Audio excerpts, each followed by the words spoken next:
What is going on, guys? Welcome to another episode of the Masculine Health Solutions podcast, where I will be taking you on the journey of what it was like to do a men's physique contest, right? And as you guys know, it's kind of been the thing that's taken up most of my time the past, I don't know, 16 weeks, 4 months, right? And honestly, outside of basically making sure that my clients are taken care of, making sure that we're doing all that good stuff, I've had to take a lot of time away from Masculine Health Solutions, the podcast. However, I'm back. We're rolling. We got about 4 podcast interviews lined up for next week. I got 4 client check-ins I got to do next week as well.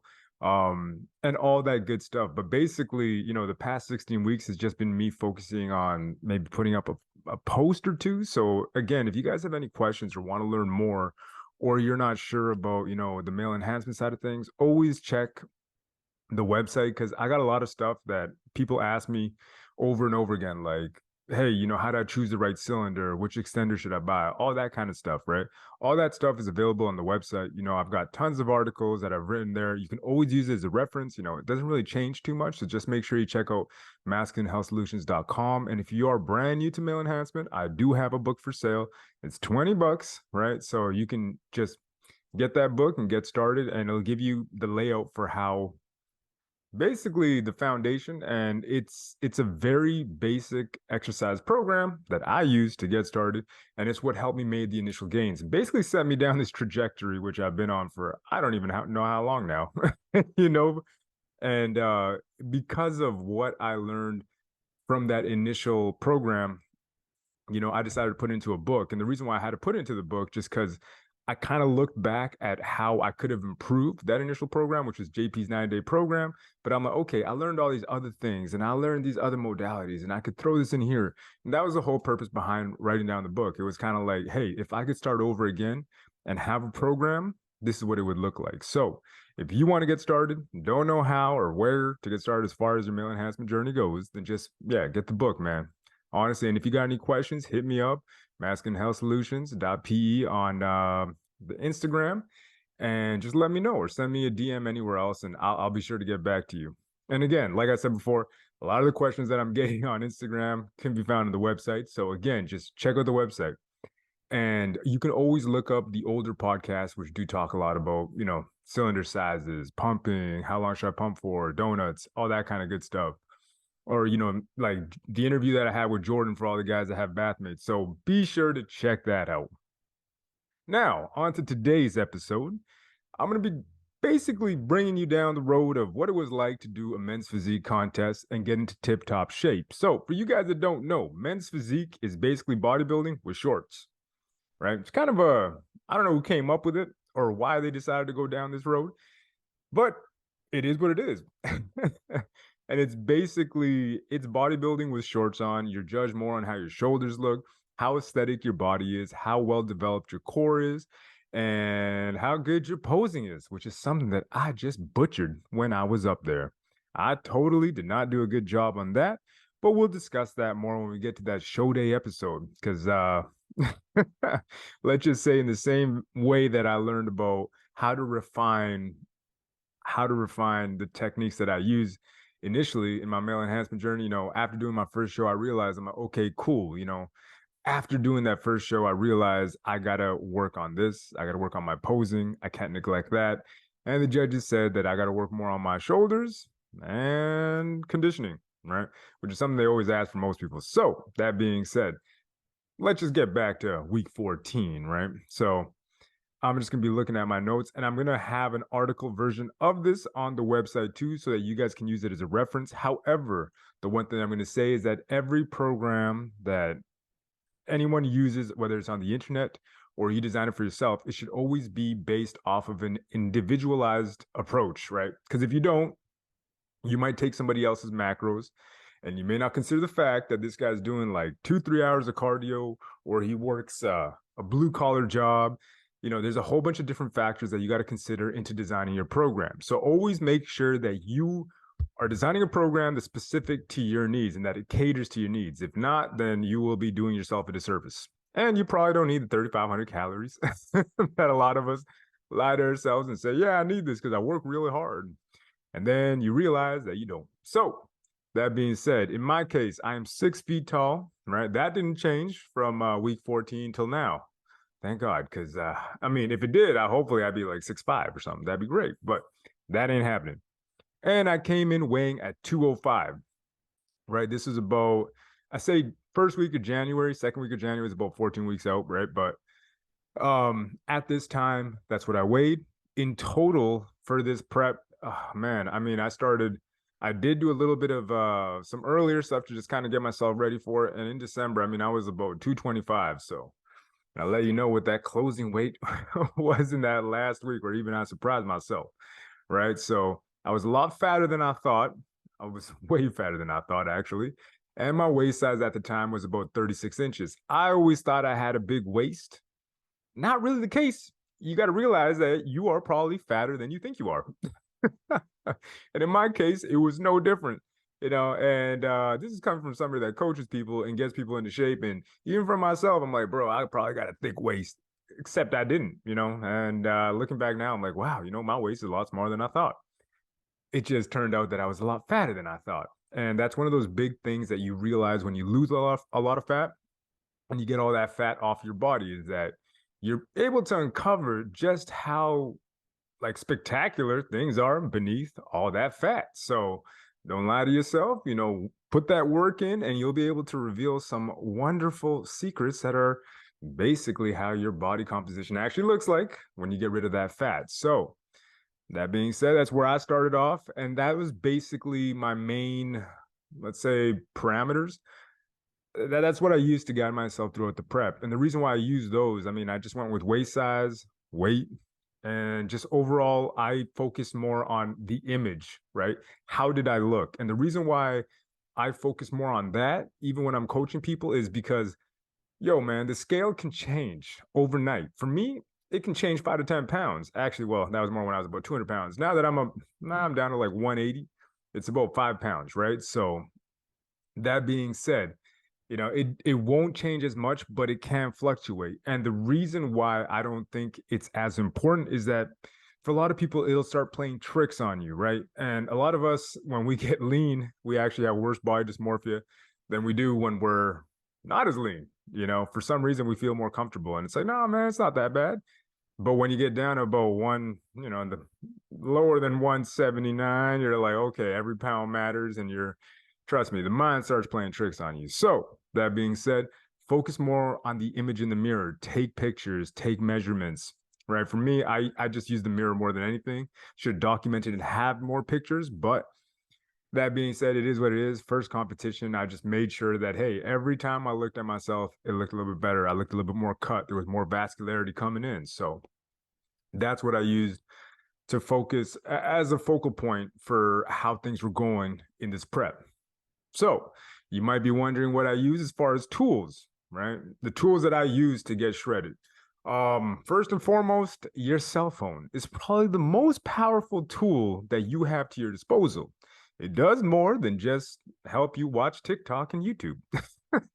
It's got a whole lot of powerful things that you can use, right? It's got tons of tools to your disposal. For anybody, regardless of whether you got Apple or you got Android, there's different health and wellness trackers that you have on it. For me, I use my MyFitnessPal, right? And since I have an Apple, I just integrated the step tracker, and it would tell me how many steps I would basically walk per day, right? So in using that, MyFitnessPal, right? That was my MyFitnessPal. It was my best friend during this prep. Why? Because it told me exactly how many calories I should be taking in, right? Or how many calories I was taking in. It's a food log that will tell you everything you need to know, which is why I harp on everybody to get on that. I also make sure that my clients are on it so that I can basically stalk and see what they're up to and see what they're eating and see what they shouldn't be eating, and kind of guide them in the right direction. Say, hey, you know what? Let's step off the ice cream. Let's step on the protein and get more of that good stuff in you. You don't want to be eating too much of the bad stuff. However, that being said, if you have a Sunday every now and again, it's not going to hurt you. It's not going to kill you. It's not going to make you fat. You just got to know when to integrate these different things. All right. Next up, we had the food scale, right? Oh, well, back to the cell phone. MyFitnessPal. I use my notes as well. That was huge. The notes is what I look back, and it helped me to just kind of look at how I did things, right, in retrospect, because sometimes you forget. And you're like, man, okay, I could have changed this up, or I could have had more calories, XYZ, things that you look back and you realize, okay, that was really good, or that was really dumb, So it's always good to take notes and use the notes that are in your cell phone. The other thing that I use were pictures, not as often as I should have, but I did use pictures as a guiding, as my North Star, right? Pictures will tell you a lot more about how your physique is changing versus the scale, versus a BMI chart. A BMI chart will tell you're obese if you're jacked and you're 200 pounds. Like it's just going to say, oh, yeah, you're at 30 BMI. You are fat. Not the case, right? BMI does not take a lot of different factors into consideration and should not be your only go-to. The other thing that you need to pay attention to is your logs, right? So the logs that you're using, whether it be in your notes, whether it be in MyFitnessPal, all that stuff. So just logs, make sure you have that. Anyways, to the next set of tools that you must be using. The food scale. Why? Because if you want to track your stuff accurately, make sure you got the food scale going.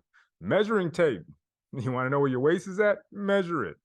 A whiteboard. Why? Because the whiteboard just served as a visual representation of what you should be doing. And honestly, even though I'm done my prep, I'm still making sure that I have my whiteboard visible to me so that I can see exactly what I'm doing on a week-to-week basis. Why?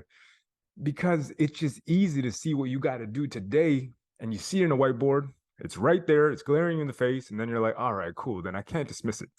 I got to do what I got to do. So that being said, you want to make sure you have your whiteboard there. And the other thing, kick it old school, man. Have some notebooks.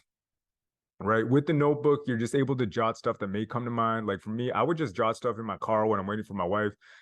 She does a whole bunch of different things and I just got to sit there and wait. So I'm like, you know what? I'm going to take notes. Kids got violin class. I'll take some notes, stuff that you just kind of think about. It's like if you meditate, you'll have some good ideas come to your mind. You want to write that down. Have a notebook. Richard Branson, one of the richest dudes on earth. That guy has a notebook. Why? Dyslexia, a whole bunch of other things. And he just said, hey, it's a great tool to have, right? So that being said, you want to make sure you have a notebook, right? And because it will help you to just keep track of things, which is what will lead to your success, right? What you track gets managed. All right. So diet at 14 weeks out. Start at 2,000 calories, right? Which may seem low for a lot of people, but at that time, like I said before, like in December, I was already bringing the calories down just because I'm like, yo, I'm eating a little bit too much. I don't want to be too fat starting this prep because that can make things really difficult. A lot of people don't give themselves enough time. I gave myself 16 weeks. And because I was coaching myself for the most part, and because I thought I had it in the bag, I was like, I'm good. I underestimated how much time it would take to get to single digit body fat for myself. And, I could have done with another 4 weeks, I think like a 20-week prep first time out, just because I didn't know when to press on that turbo button per se. So, in retrospect, I could have done that a little bit differently, right? But you only know these things when you take a step back and you're like, all right, looking back and right, it's the first time. All right, cool. However, for my next prep, I could probably get it down in 16 weeks or even 12 weeks. The most important thing though, is that you don't want to be too fat coming in, right? Like if you got to cut, like I lost a total of 45 pounds, man. That's brutal. If it was like 20 pounds, 25 pounds, and you're starting off maybe at like, I don't know, the 10 to 15% fat region, probably be a lot easier. Now, like I said, I didn't realize how fat I was. I was probably closer to 17, 18, man. So that being said, I was tapering the calories down, and that is why I started about 2,000 calories. That was probably I had to look back at what I had for December, but I think it was like 2,300. And then I would eat bad on, certain days because, hey, it's Christmas, man. So that's why it was a little bit higher. But even then, 2,300, probably averaging about 24. So I wanted that caloric deficit of about 2,000 calories, right? Wasn't doing a lot of cardio from the onset. But that being said, 2,000 and 2,200 is where I kept it in my first week of prep. Macros. Right, looking back, and that's the beauty of MyFitnessPal, is that I was able to look at what I was averaging, right? So it was about 193 grams of carbs, 193 grams of protein, 73 grams of fat. I love my fat. I feel satiated with it, feels good. And yeah, enjoyed that quite a bit. And that was it, and I would just eat foods that fell into that region for the most part. When it was protein, it was, red meat, steak, tuna, tilapia, all the same stuff I recommend my clients stick to. Hey, I was holding myself accountable. It's time to get lean, right? And yeah, that first week, it was just all about getting disciplined, making sure that everything fell in line with the goals that I was trying to achieve, right? Because if you're not following through, then guess what? You're not going to be successful. So I had to make sure I was disciplined, make sure I had the right mindset, right approach. Supplements at this time. Everybody wants to know what's the magic supplement that I should be taking, man? What's going to change my life and get me shredded? Truth of the matter, absolutely no supplement is going to get you shredded. Not even the PEDs. None of that stuff actually works unless your diet is on point, cardio is where it needs to be, and you've already got your plan pretty much set up. The reason why I say this is that if you look at the word supplement, it's supposed to be supplemental to what you're doing. If it's not, then you're expecting it to be like, oh, it's going to help me.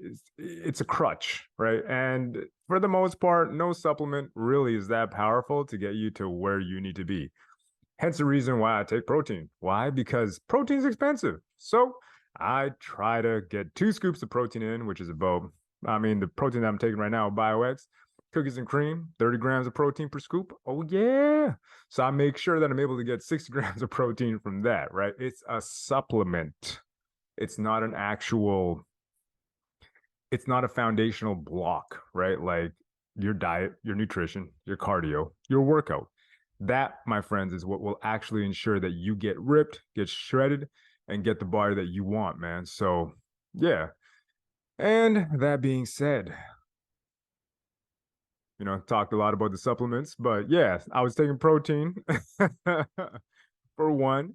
And the other thing that I was taking at the time was just the Ghost Warheads, the Ghost Warheads pre-workout. And that Ghost pre-workout is absolute fire. Fuego. Loved it. It was excellent. Gave me a great pump. But at this time, man, I wasn't really depleted.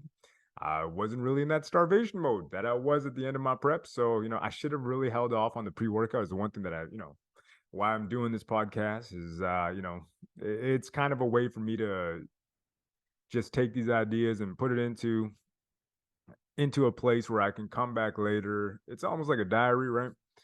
And the one thing that I want you guys to take from this is that when it comes to pre-workout, you should almost hold that or not use it on a daily basis. It's something that you should have more as, hey, you know what? It's kind of a tough day. I'm going to use my pre-workout now, or, it's been a long day at work. I'm going to take it now. Or I just feel a little bit more lethargic, more tired, in a big caloric deficit, it's probably better to use it then. But that being said, at the time, I love my pre-workout and I was taking it daily. I really did enjoy it. And that being said, I do enjoy pre-workout to this day. However, I do try to, not take it as often. I'm trying to go for more 2 to 3 days a week. For the most part, I like to drink coffee, green tea, my go-to caffeinated beverages of choice to ensure that I still have a solid workout, get a good pump, and I love my coffee. So I am a coffee addict. I'm not gonna lie. My wife knows I love coffee. The espresso shots, black coffee, café con leche. I'll take it all, man. I love coffee. So that being said, to all you fellow coffee lovers, shouts out to us. Days 1 to 5 when it came to the workout. Day 1, chest. Day 2, back. Day 3, legs and core. Day 4, shoulders. Day 5, arms. And post-workout, I'd only do 20 minutes of cardio. Why would I do so little cardio? Because your body adapts. Your body is always going to adapt to what you throw at it. So what I would do is try to make sure that I was doing as little cardio as possible. Why? Because you want that cardio to help you in your caloric deficit. If you do too much at the onset, your body adjusts and says, cool, I'm going to become very effective at being very good at cardio, and it's going to be a lot harder for you to lose weight, lose fat, because, hey, I've adapted to it. And I know what to do now, so good luck. Which is what happens to a lot of people is that, they do too much cardio at the onset. They get in too big of a caloric deficit and they wonder like, hey, I can't lose weight. I'm metabolically damaged. Not the case. Your body, if anything, is metabolically doing exactly what it needs to do. It's adapting. Adapt or die. It's one of those things that your body knows better than you. Our bodies are a lot more wiser, or Yeah, wiser than we think. And your body is always looking to adapt because your body wants you to survive. It wants to keep you alive, right? Which is why you may be thinking to yourself after a massive caloric deficit, like, why? Why can't I lose weight? It's very simple. Your body's adapted. Your body's smarter than you. So you got to do these things gradually.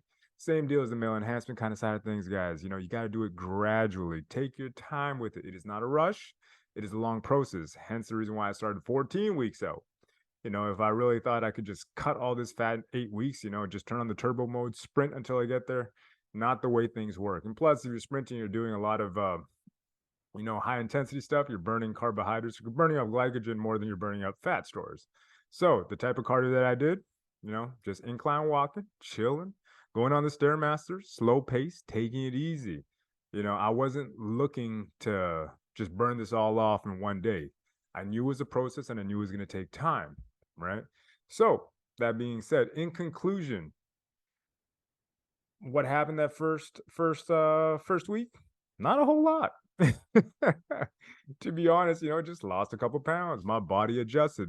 But the number one thing that I want you guys to take away from what I discovered in that first week was that, hey, this is going to require more discipline, more tracking, more logging than I thought, right? And if I am truly committed to reaching my goal, I'm going to have to make sure that I stay on top of this. Why? Because if I don't, I'm not going to reach my goal and I'm going to look awful on stage, right? And even then, at the end of it, I was like, bro, I could have been more conditioned, right? So, that being said, you have to lay out your plan in a way that's intelligent, in a way that's smart, in a way that's catered exactly to you as an individual.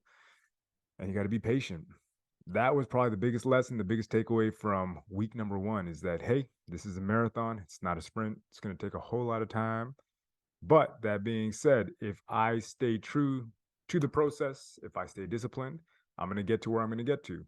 And I did. So that's pretty much it for the first week and what it looks like, my design.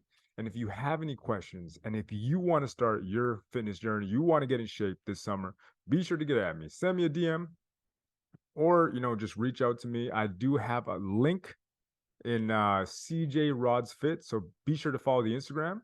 That is at CJ Rods Fit. Just be sure to follow that Instagram. Send me a DM, or you could even set up a time if you want to learn more. If you're like, hey, bro, I want to learn more about like getting in shape, or if you have any questions, right?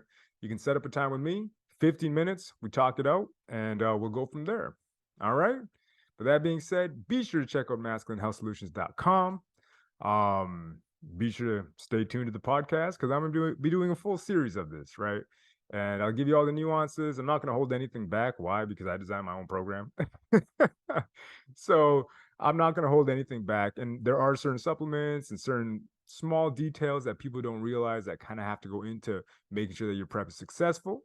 So I'm going to make sure that this is a series that you can take to the bank, that you can use, and you can apply to your life so you can take something of value from it, apply it to your life, and hopefully get shredded this summer. Get ripped, right? All right. That being said, guys, that's all for today's episode. And I'm going to try to make sure to get at least 2 to 3 of these ones out per week, right? Oh, and also be sure to stay tuned because there's a whole lot of podcasts that are going to be coming out in the near future. A whole lot of recordings, guys. So that being said, I'm out. I'll see you guys in the next one. Oh, one last thing. Be sure to subscribe to YouTube, trying to make that grow as well. And I'm going to be doing a visual representation of all these podcasts. And that's one thing that I guess I hadn't really said on the podcast before, but a lot of these episodes now are going to be on the podcast here, just audio. And if you want to watch it, be sure to check out the YouTube channel, which is just Masculine Health Solutions. All right. That being said, till the next episode, and I hope you guys have yourselves a fantastic day.